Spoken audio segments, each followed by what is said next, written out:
एक बार प्रदेश में अकाल पड़ा। यह देखकर गौतम बुद्ध को बड़ा दुख हुआ। उन्होंने लोगों से कहा कि बहुत से लोग अन्न और वस्त्र के लिए तरस रहे हैं।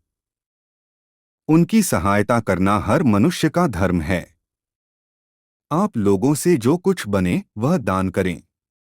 बुद्ध का उपदेश सुनकर सब लोग बिना दिए अपने अपने घर चले गए। एक गरीब व्यक्ति बैठा ही रहा। उसने सोचा कि मेरे पास तो ये वस्त्र हैं, अगर मैं इन्हें उतार कर दे दूंगा तो नंगा हो जाऊंगा।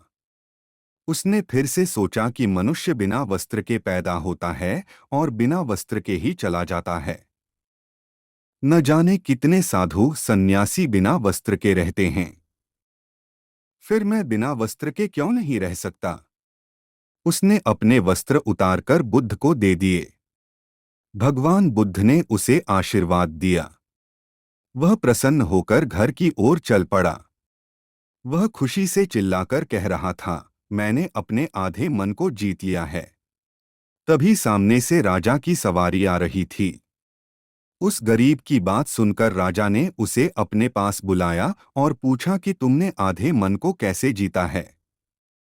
उस गरीब ने कहा कि भगवान बुद्ध दुखियों के लिए दान मांग रहे थे। यह सुनकर मैंने अपने वस्त्र उतार दिए। पहले तो मेरे मन ने इनकार किया, फिर मैंने उसे समझाया कि मनुष्य बिना वस्त्र के पैदा होता है और मृत्यु होने पर साथ में कुछ भी नहीं जाता। राजा उसकी बात से बड़ा प्रसन्न हुआ। उसने मोतियों का हार और कीमती वस्त्र उसे दिए। उसने वह सब ले जाकर भगवान बुद्ध के चरणों में रख दिए। बुद्ध ने उसे हृदय से लगाते हुए कहा, जो दूसरों के लिए अपना सब कुछ दे देता है उसकी बराबरी कोई नहीं कर सकता।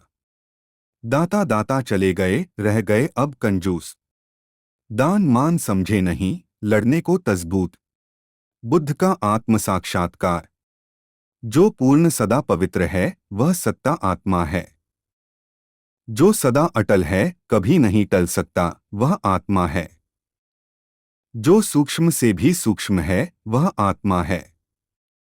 जो प्रजाओं का उत्पत्ति स्थल है वह आत्मा है। जो सर्वधर्म की प्रेरणा है वह आत्मा है। जो सबको शक्ति प्रदान करता है वह आत्मा है। जो सबको देख और सुन सकता है वह आत्मा है। जो सबका प्रकाश है, प्रकाश से पूर्ण है, वह आत्मा है। जो अच्छी तरह अनुभव में आने वाला है वह आत्मा है। जो तत्वों का आश्रय है वह आत्मा है। जो मुक्ति रूप सिद्धि देने वाला है वह आत्मा है।